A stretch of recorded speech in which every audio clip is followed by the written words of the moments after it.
Good morning students.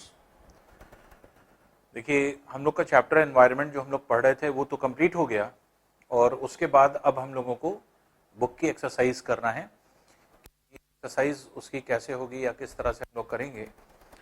तो सबसे important चीज़ ये है कि पहली चीज़ तो ये कि आपके पास जितने भी रिसोर्सेज हैं, जितने भी आपके पास स्टडी मटेरियल है वो सब इकट्ठा होना चाहिए, जिसके लिए हमने आपको एक मैसेज भी किया था और हमने कहा था कि जितने वीडियोज़ हैं सब एक जगह जो है आप जो है रख लें, जिससे कि कभी भी आगे चल करके आपको पढ़ना हो ये चैप्टर्स तो आपके पास आसानी से वो चीज़ें अवेलेबल हो।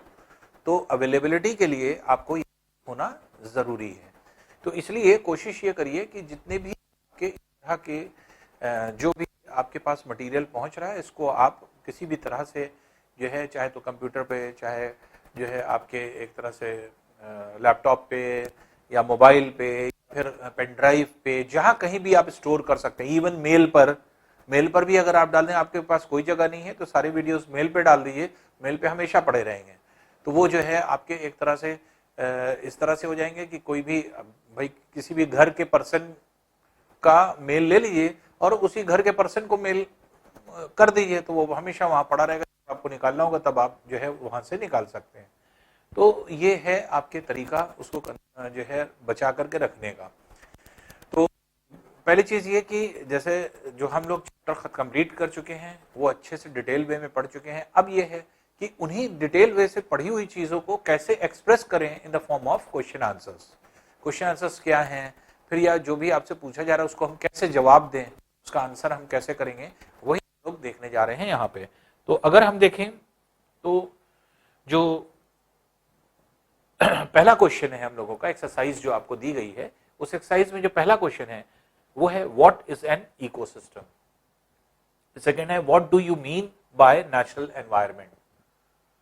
फिर थर्ड है which are the major components of the environment. फिर give 4 examples of human made environment. फिर व्हाट इज लिथोस्फीयर और which are the 2 major components of biotic environment. ये आपके क्वेश्चंस हैं। तो पहले हम लोग क्वेश्चन आंसर्स को एक एक करके हम लोग डिस्कस कर लेते हैं और क्वेश्चन के आंसर क्या होंगे उसी को हम लोग डिफाइन करेंगे। नाउ क्वेश्चन नंबर फर्स्ट जो है what is an ecosystem. Ecosystem क्या है? तो इकोसिस्टम आप जानते हैं कि जब हम किसी ऑर्गेनिज्म की स्टडी करते हैं या दो ऑर्गेनिज्म की स्टडी करते हैं, आपस में उन दोनों का रिलेशन पढ़ते हैं या उसके आसपास की चीज को पढ़ रहे हैं या उसकी कोई प्रॉपर्टी को पढ़ रहे हैं, तो वो जो है आपके एक तरह से इकोसिस्टम में आता है। जैसे हम लोग ने एग्जांपल लिया था, जैसे पॉन्ड इकोसिस्टम है, फॉरेस्ट इकोसिस्टम है, डेजर्ट इकोसिस्टम है, कोई भी सिस्टम हो सकता है। इसके मतलब एक जो है वहां पर प्रिवेल करने वाला क्लाइमेट, वहां पे वेजिटेशंस, एनिमल्स किस तरह के हैं, ये चीज डिफाइन करना वही इकोसिस्टम है। तो किसी जगह पर किस तरह के प्लांट्स मिलेंगे, किस तरह का क्लाइमेट होगा, किस तरह की जो है आपके एक तरह से आपके एनिमल्स सर्वाइव करेंगे, इन्हीं सब चीजों को डिफाइन करना यही इकोसिस्टम। तो इकोसिस्टम को कैसे डिफाइन करेंगे, हम लोग लिखेंगे कैसे? तो आंसर देखिए क्या है इसका, फर्स्ट वाले का। Ecosystem is a system formed by the interaction of all living organism। Interaction मतलब एक दूसरे से जो है आपके एक तरह से एक दूसरे के साथ रिलेशन ऑर्गेनिज्म का। by the interaction of all the living organism with each other and with the physical and chemical factors of environment in which they live।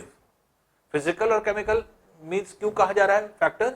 इसका मतलब उसके आसपास अगर कोई किसी चीज की अगर हम स्टडी कर रहे हैं, उसके आसपास जितनी चीज दिख रही है दैट इज फिजिकल, और केमिकली अगर कोई जो है केमिकल रिएक्शन हो रहा है या कुछ भी चेंजेस हो रहा है या केमिकली चेंज हो रहा है, इसलिए हम लोग केमिकल भी बोल रहे हैं।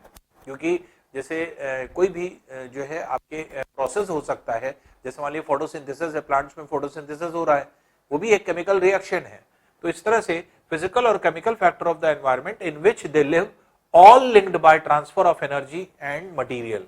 तो इकोसिस्टम क्या है, इकोसिस्टम कैसे फॉर्म होता है? तो ecosystem is formed by the interaction of all living organism, सारे लिविंग ऑर्गेनिज्म के जो है इंटरैक्शन से with each other and with the physical and chemical factors of the environment in which they live। तो उसके चारों तरफ पाए जाने वाला उसका एनवायरमेंट, का फिजिकल और केमिकल जो है आपके फीचर्स जो उसको डिफाइन करते हैं वो है all linked by transfer of energy and material. जो भी आपके एनर्जी का ट्रांसफर होता है या मटेरियल का ट्रांसफर होता है, ये सारी चीज इकोसिस्टम में देखने को मिलती है। इकोसिस्टम क्या है कि फूड की चेन अगर चल रही तो कहां से कहां की तरफ चल रही है, तो वो क्या है, एनर्जी ट्रांसफर है। इसीलिए यहां पे एनर्जी और मटेरियल ट्रांसफर की बात की गई है।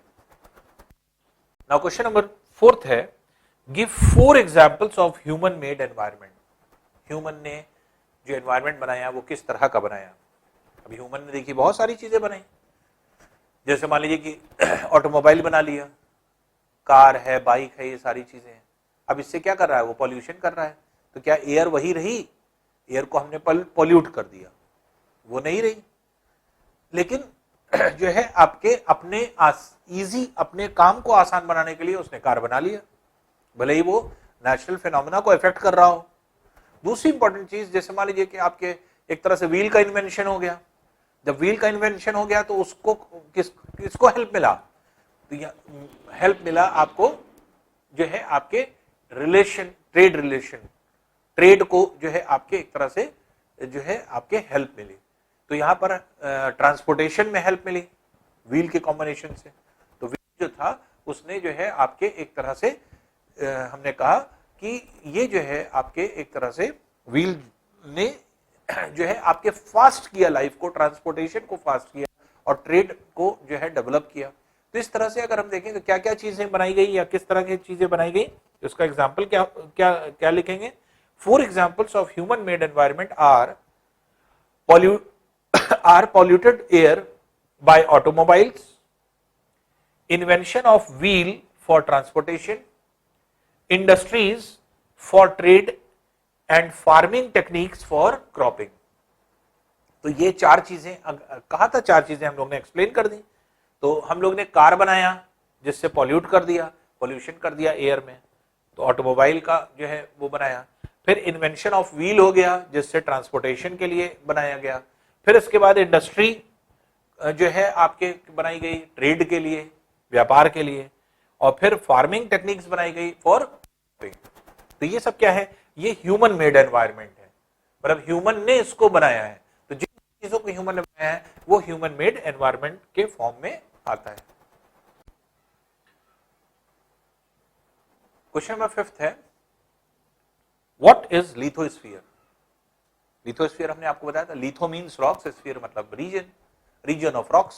और कैसे पाया जाता है, अर्थ का सरफेस ऊपर, तो ऊपर का अर्थ का सरफेस कहीं पर हमने आपको बताया माउंटेनियस है, हिली रीजन है, कहीं पर प्लेन रीजन है, कहीं पर कोस्टल रीजन है, कहीं पर डेजर्टेड रीजन है। ये सब क्या है, लिथोस्फीयर है। तो लिथोस्फीयर की स्टडी के मतलब क्या हुआ, अर्थ सरफेस की स्टडी। रॉक्स कैसा पाया जा रहा है, कौन कौन से जो है आपके रॉक्स जो है आपके उसमें मिल रहे हैं किसी रीजन में, उसमें कौन से मिनरल्स मिल रहे हैं, ये क्या है, ये स्टडी ऑफ लिथोस्फीयर है। तो लिथोस्फीयर को कैसे डिफाइन करेंगे, region of rock is known as lithosphere. अब इसे लिखेंगे कैसे, लिखने में देखिए क्या करेंगे। Lithosphere is the solid crust और the hard top layer of the earth. It is made up of rocks and minerals and covered by a thin layer of soil. तो लिथोस्फीयर किसको कहा जा रहा है, lithosphere is a solid crust, crust मतलब होता पपड़ी, एक सॉलिड पपड़ी है, क्रस्ट है, और the hard top layer of the earth, earth की ऊपर टॉप लेयर जो है हार्ड, जिसमें क्या क्या है, उसमें रॉक्स और मिनरल्स है, और ऊपर के पोर्शन में क्या है, सॉइल है। तो ऊपर जो है मिट्टी है, सॉइल है, और अंदर के पोर्शन में रॉक्स और मिनरल्स है। तो उसी को लिथोस्फीयर कहा जा रहा है। तो lithosphere is the solid crust और the hard top layer of the earth. It is made up of rocks and minerals and covered by a thin layer of soil। उसी को हम लोग लिथोस्फीयर कहते हैं, ठीक है। क्वेश्चन नंबर देखिए 6 है, which are the 2 major components of biotic environment। 2 major components, components मतलब पार्ट, 2 कौन से ऐसे पार्ट हैं जो बायोटिक एनवायरनमेंट को बनाते हैं। Biotic means living. तो लिविंग जो एनवायरनमेंट है उसमें 2 बड़े पार्ट कौन है, प्लांट्स और एनिमल्स है। बायोटिक एनवायरनमेंट क्या था, लिविंग एनवायरनमेंट। और बायोटिक एनवायरनमेंट में हमने क्या बताया था, 2 बड़े चीजें, प्लांट्स और एनिमल आप लिख सकते हैं, इवन ह्यूमन बींग्स लिख सकते हैं, लेकिन मेनली प्लांट्स एंड एनिमल जो है वो आपके बायोटिक एनवायरनमेंट में आ जाएंगे। अब इसे लिखेंगे कैसे? The two major components of biotic environment are plants and animals, बस। क्योंकि बायोटिक क्यों है? लाइफ है, लाइफ प्लांट्स में भी है, लाइफ एनिमल में भी है, अब बायोटिक एनवायरनमेंट कह रहा है, तो बायोटिक एनवायरनमेंट मतलब वो एनवायरनमेंट जिसमें लाइफ है, बायोस्फीयर। हमने बोला था ना, पहला था लिथोस्फीयर, दूसरा क्या था? हाइड्रोस्फीयर, तीसरा क्या था? एटमॉस्फेयर, और चौथा क्या था? बायोस्फीयर। बायोस्फीयर कौन सा रीजन था? जहां लाइफ थी, और उसमें क्या क्या आ गया था? सारी चीजें आ गई थी, चाहे वो प्लांट्स हो, एनिमल्स हो, ह्यूमन बींग्स हो, जिसमें जिन जिन चीज में लाइफ है वो सब बायोस्फीयर में आ गई। तो वही क्या है? आपके बायोटिक जो है आपके एनवायरनमेंट। तो बायोटिक एनवायरनमेंट का कंपोनेंट पूछ रहा है, the two major components of biotic environment. तो मेजर कंपोनेंट्स में कौन आ जाएगा? प्लांट्स एंड एनिमल, ये आपके आ जाएंगे। क्या है? 7th क्वेश्चन है, व्हाट इज बायोस्फीयर? बायोस्फीयर क्या है? हमने आपको डिफाइन किया था, बायो मतलब लाइफ, स्फीयर मतलब रीजन, वो रीजन जहां पे लाइफ है उसको बायोस्फीयर। लाइफ कहां है? या अर्थ के सारे पार्ट पर है? हमने आपको क्या कहा कि अर्थ दो चीजों से, एक बायोटिक एक अबायोटिक। तो बायोटिक जो है, बायोस्फीयर की जब हम बात कर रहे हैं तो हमने कहा क्या पूरा रॉक्स लिथोस्फीयर क्या जो है आपके लाइफ है? क्या पूरा एटमॉस्फेयर लाइफ वाला है? क्या पूरा हाइड्रोस्फीयर लाइफ वाला है? वो पोर्शन जो लिथोस्फीयर, एटमॉस्फेयर, हाइड्रोस्फीयर से मिलके बना है और जहां लाइफ है वही क्या है? बायोस्फीयर है। तो बायोस्फीयर वो रीजन है जो कि आपके तीनों के कॉम्बिनेशन से मिलकर के जहां पे लाइफ है। तो बायोस्फीयर को हम लोग इस तरह से डिफाइन करेंगे। अब इसको लिखेंगे कैसे? Plants and animal kingdom together make biosphere. Plants and animal मिलकर के क्या बनाएंगे? बायोस्फीयर। और द लिविंग वर्ल्ड, तो बायोस्फीयर बनाएंगे या फिर लिविंग वर्ल्ड बनाते हैं। It is a narrow zone of earth where land, water and air interacts with each other to support life. अभी हमने आपको क्या कहा? लिथोस्फीयर, हाइड्रोस्फीयर, एटमॉस्फेयर का वो पोर्शन जो मिलकर के लाइफ को सपोर्ट करता है, लाइफ बनाता है, तो उसी को हम लोग क्या कहते हैं? बायोस्फीयर कहते हैं। तो व्हाट इज बायोस्फीयर? बायोस्फीयर को कैसे डिफाइन करेंगे? Plants and animal kingdom together make biosphere और the living world. It is the narrow zone of the earth, वो पोर्शन वेयर लैंड, लैंड में आ गया जो है lithosphere, water, hydrosphere and air, atmosphere interact with each other to support life, life को बनाती है। तो यही चीज जो है आपको समझना है और आपको लिखना है। तो यही जो है आपका 7th वाले का आंसर हो जाएगा। तो ये हम लोगों के 7 क्वेश्चन आंसर्स हो जाते हैं। Now coming on to the question number 2। Question number 2 देखिए, स्मॉल आंसर टाइप जो है आपके क्वेश्चन है। Tick the correct answer. आपको आंसर दिए हुए हैं, 3 आंसर दिए हैं ए बी सी, इसमें से कोई एक करेक्ट जो है आपको सही आंसर है उसको टिक करना है। Which is not a natural, wait, which is क्या है? Which is not a natural ecosystem. Not a natural ecosystem. Natural ecosystem जो नेचर ने बनाया है, कौन सा ऐसा है जो नेचुरल इकोसिस्टम नहीं है? डेजर्ट, डेजर्ट क्या ह्यूमन बीइंग ने बनाया है? हम लोगों ने बनाया है? नहीं, ये तो नेचुरल है। फॉरेस्ट, फॉरेस्ट क्या हम लोग ने बनाया है? ये भी नेचुरल है। एक्वेरियम, एक्वेरियम क्या नेचर में बना है? नहीं, एक्वेरियम हम लोग ने बनाया। एक्वेरियम क्या है? एक्वेरियम जो है आपके ऐसी प्लेस होती है, ऐसे जो है आपके हाउस होते हैं, होम होते हैं किसके? फिश के, जिसमें हम लोग फिशेस को रखते हैं। तो आपके जो एक्वेरियम्स होते हैं उसमें पानी भर करके हम लोग मछलियों को रखते हैं। तो मछलियों के वो पॉन्ड आप छोटे से कह सकते हैं, छोटा सा उनका घर कह सकते हैं, होम कह सकते हैं, जहां पर मछलियों को रखा जाता है। तो वो कौन बना रहा है? वो तो ह्यूमन मेड है, ह्यूमन ने बनाया है, इसलिए एक्वेरियम क्या है? ह्यूमन मेड है। तो यही पूछ रहा है which is not a natural ecosystem. Natural ecosystem कौन सा नहीं है? तो नेचुरल इकोसिस्टम जो नेचर ने बनाया, गॉड ने बनाया, अल्लाह ने बनाया, वो क्या है? डेजर्ट, फिर फॉरेस्ट, फिर अल्लाह ने इंसान को बनाया, इंसान ने क्या बनाया? एक्वेरियम बना दिया। तो इस तरह से अगर आप देखेंगे तो इसलिए ये दोनों तो आपके नेचुरल हैं, लेकिन ये जो है आपके नेचुरल नहीं है, इसलिए आंसर क्या हो जाएगा? बी वाला आंसर हो जाएगा। तो बी जो है वो आपका आंसर है, जो हम लोग देखते हैं कि विच is not a natural ecosystem. Natural ecosystem कौन नहीं है? एक्वेरियम नहीं। तो एक्वेरियम भी तो एक इकोसिस्टम आप बोल सकते हैं, लेकिन इकोसिस्टम के मतलब हमने क्या कहा? जहां लाइफ है आपस में, जैसे फिश है, फिश का पानी से रिलेशन हम देखते हैं, पानी और भी चीजें होती हैं, उनके फूड होते हैं, उनकी सारी चीजें होती हैं, उनका आप रिलेशन देखते हैं, तो वो क्या हो गया? वो पूरा इकोसिस्टम हो गया। एक्वेरियम भी एक इकोसिस्टम है, लेकिन वो नेचुरल नहीं है, वो ह्यूमन मेड है। और यहां पे पूछ रहा है नेचुरल इकोसिस्टम के बारे में, इसलिए आंसर क्या हो जाएगा? बी वाला इसका आंसर हो जाएगा। क्वेश्चन नंबर 3 है, देखिए, विच is a human made environment? Human made environment, ऐसा एनवायरमेंट जो ह्यूमन बीइंग्स ने बनाया हो। पहली चीज माउंटेन। कौन सा माउंटेन किस इंसान ने बनाया है? पर्वत जो होते हैं ऊंचे ऊंचे, क्या वो इंसान ने बनाए हैं? नहीं बनाए हैं। क्या है? नेचर मेड है। इसको जो है आपके अल्लाह ने बनाया है। उसी तरह से सी है समुद्र। क्या समुद्र किसी इंसान ने बनाया है? नहीं बनाया है, नेचर मेड है। तो ये क्या है? ये ह्यूमन मेड नहीं है। तो ना तो ह्यूमन मेड ये है और ना ही ह्यूमन मेड ये है। रोड किसने बनाया है? रोड इंसान ने बनाया है, ह्यूमन बीइंग्स ने बनाया है। हम लोग ने जो है उसको बनाया है, कंस्ट्रक्ट किया है। तो रोड जो काम है वो क्या है? ह्यूमन बीइंग्स का जो है वर्क है। तो इसलिए ह्यूमन बीइंग्स ने इसको बनाया है। और यही पूछ रहा है which is a human made environment. Human made environment कौन सा है? तो क्या हो जाएगा? सी आंसर हो जाएगा, दैट इज रोड। तो रोड जो है वो ह्यूमन मेड एनवायरमेंट हो गया। नाउ क्वेश्चन नंबर 4 है, which is a threat to environment. Question का मतलब क्या हुआ? Threat to environment. थ्रेट मतलब क्या होता है? थ्रेट मतलब होता है कि जिस चीज से किसी चीज को खतरा हो, खतरे को थ्रेट बोलते हैं। तो एनवायरमेंट को किस चीज से थ्रेट है, किस चीज से खतरा है, ये देखना है।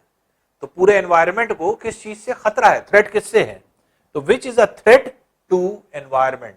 एनवायरमेंट को किस चीज से खतरा है, इसका मतलब ये हुआ।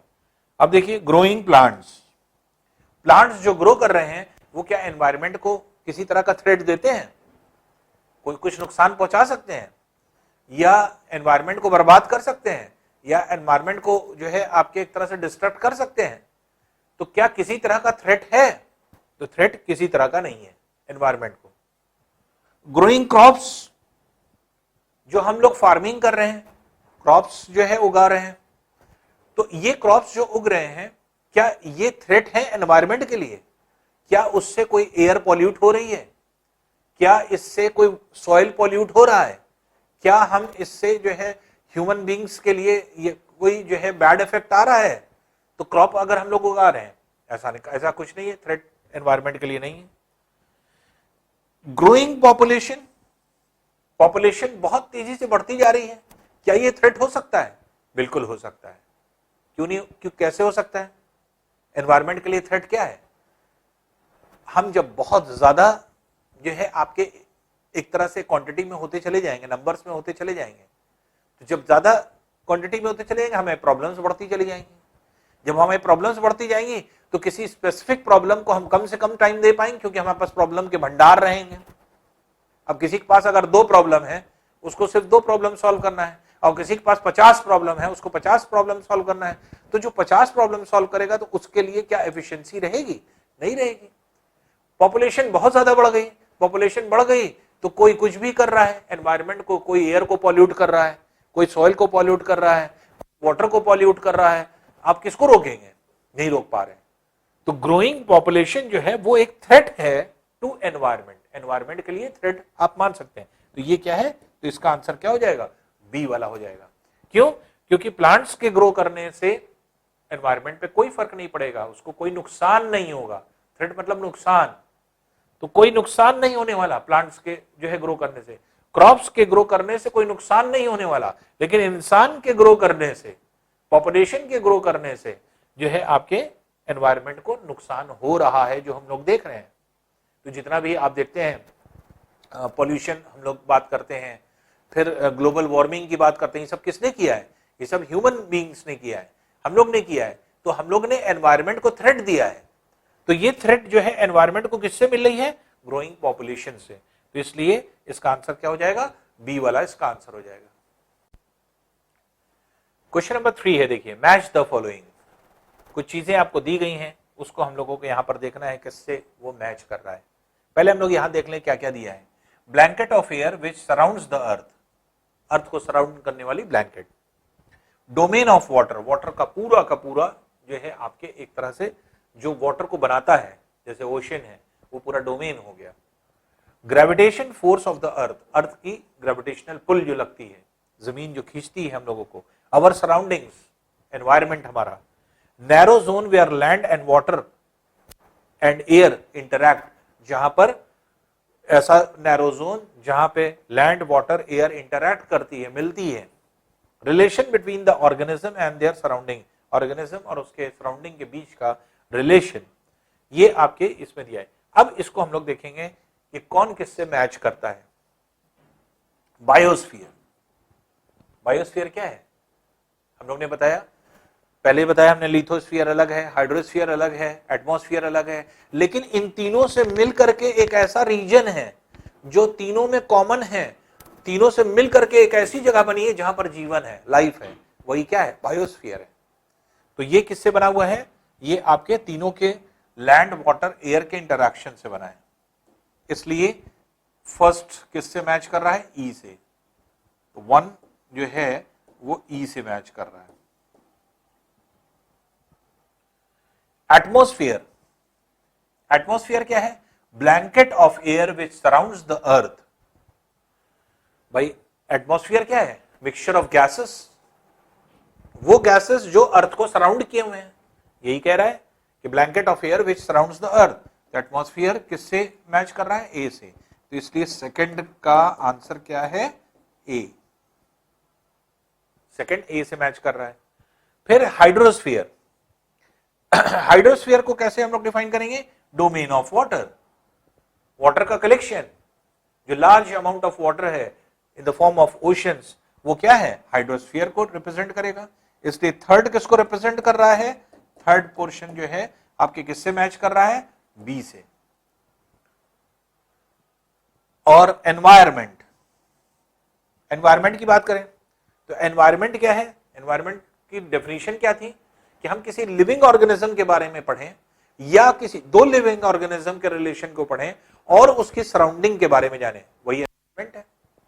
यहां पे क्या है? एनवायरमेंट। अगर आप देखें तो ये एफ वाला है, रिलेशन बिटवीन द ऑर्गेनिजम्स, दो ऑर्गेनिजम्स के बीच में रिलेशन, और एंड देयर सराउंडिंग्स, और उनका रिलेशन विद सराउंडिंग, ये आपको करना है। तो ये क्या है? एनवायरमेंट एफ से मैच कर रहा है। तो फोर्थ जो है वो एफ से, फोर्थ जो है वो एफ से मैच कर रहा है।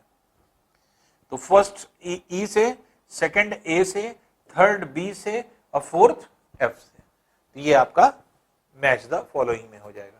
तो इस तरह से आपका आंसर हो जाएगा ये। अब देखिए क्वेश्चन नंबर 4 है, गिव रीजंस, रीजन देना है। पहला क्या है? मैन मॉडिफाइज हिज एनवायरमेंट, इंसान ने अपने एनवायरमेंट को चेंज कर लिया, मॉडिफाई कर लिया, उसमें मॉडिफिकेशन ले आया। मॉडिफाई कैसे किया है यही आपको देखना है। मॉडिफाई क्यों किया, उसका रीजन क्या है? उसकी नीड, उसकी जरूरतें, उसकी आवश्यकताएं। तो अगर इंसान को कोई चीज की आवश्यकता है तो उसने नेचर में देखा ये चीज मौजूद है, ये हमारा काम कर देगी, उसने उस काम को कर लिया। तो एक तरह से इंसान को की नीड ने एनवायरमेंट से काम करा लिया। मतलब मैन ने एनवायरमेंट को, अपने पूरे एनवायरमेंट को, मैन चाहता तो नेचुरल एनवायरमेंट में रहता, कुछ ना बनाता, कोई चीज कंस्ट्रक्ट ना करता, जैसा दुनिया है जिस तरह से जो है अल्लाह ताला ने बनाया है, जमीन बनाया है, पानी बनाया है, सारी चीजें वैसे ही रहता, घर ना बनाता, ऐसे खुले जो है जगह में रहता, तन्ना जो है आपके बनाता, कोई खाना वाना ना पकाता, बस जो फ्रूट व्रूट मिल रहा था बस उसी को खा करके रहता। लेकिन उसने अपनी जरूरतें क्या थी? एक घर बनाना, धूप से, आंधी से, पानी से बचाने के लिए। भूख लग रही है, खाना खाना, खाना कितना खाएगा प्लांट्स और एनिमल्स, जब तक फूड आप पका के नहीं खाएंगे, वो उसकी नीड थी। फिर आपके उसके एक जगह से दूसरी जगह जाना है, व्हील का इन्वेंशन हो गया, ऑटोमोबाइल्स आ गई, बाइसाइकिल आ गई, मोटरसाइकिल आ गई, ट्रेन बन गई, एरोप्लेन बन गया। ये क्या है? ये हम लोग की ग्रोइंग नीड्स है। तो इंसान ने अपने एनवायरनमेंट को मॉडिफाई क्यों किया? ये सिंपल सा दिमाग में रखिए। वो क्या है? अपनी नीड को फुलफिल करने के लिए, अपनी जरूरतों को पूरा करने के लिए वही चीज दिया जा रहा है। आंसर देखिए यहां पे हमने लिख दिया है, man modifies his environment due to his or her growing needs. बस सिंपल सा एक लाइन में आप आंसर दे सकते हैं कि उसकी ग्रोइंग नीड्स जो है, अभी हमें जो है आपके कार मिल गई, कार से हमने फिर बना लिया एरोप्लेन, ट्रेन बना लिया, ट्रेन से फिर एरोप्लेन बना लिया, इस तरह से हम बनाते चले गए सारी चीजें। तो इस तरह से जो है आपके एक तरह से ग्रोइंग नीड जो है उसकी तो इस वजह से ग्रोइंग नीड्स ने जो है आपके एनवायरनमेंट को चेंज किया। सेकंड है देखिए, plants and animals depend on each other. Plants animal किस तरह से डिपेंड होते हैं ईच अदर पे?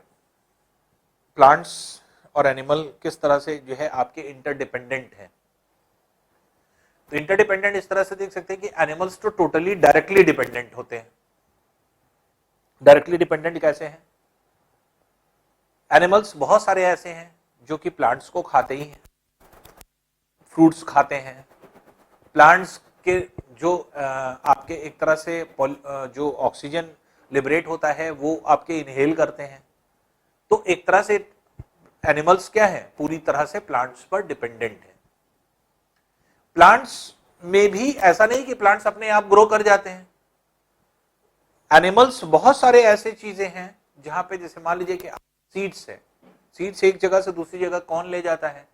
बर्ड्स ले जाती हैं, या आपके एक तरह से जितने भी एनिमल्स हैं अपने बदन में लगा करके, मान लीजिए यहाँ पे कोई एक सीड पड़ा हुआ था, इसको उठा करके 10 कदम आगे जा करके उसने वहीं उसके बदन से झड़ गया और वहां पे गिर गया, यहाँ का प्लांट वहां जाकर के निकल आया। तो स्प्रेड करने में, प्लांट्स को स्प्रेड करने में, प्लांट्स को इनडायरेक्ट वे में हेल्प करने में आपके एक तरह से एनिमल्स का भी हाथ है। तो एनिमल्स प्लांट के लिए जरूरी है, प्लांट एनिमल्स के लिए जरूरी है, और खासतौर से प्लांट बहुत ही जरूरी है एनिमल्स के लिए, क्योंकि सबसे पहली चीज ऑक्सीजन जो सर्वाइवल है वो ड्यू टू प्लांट्स है। तो plants and animals depend on each other because they fulfil needs of each other. एक दूसरे की जरूरतों को पूरा कर रहे हैं ये, इसलिए एक दूसरे पर डिपेंडेंट है। तो एक दूसरे की क्योंकि जरूरतों को पूरा कर रहे हैं इसलिए एक दूसरे पर डिपेंडेंट है। यही पूछ रहा है कि एक दूसरे पर डिपेंडेंट क्यों है? तो इसलिए डिपेंडेंट है क्योंकि वो एक दूसरे की नीड्स को फुलफिल कर रहे हैं। तो इसी वजह से है आपके एक तरह से डिपेंडेंट है।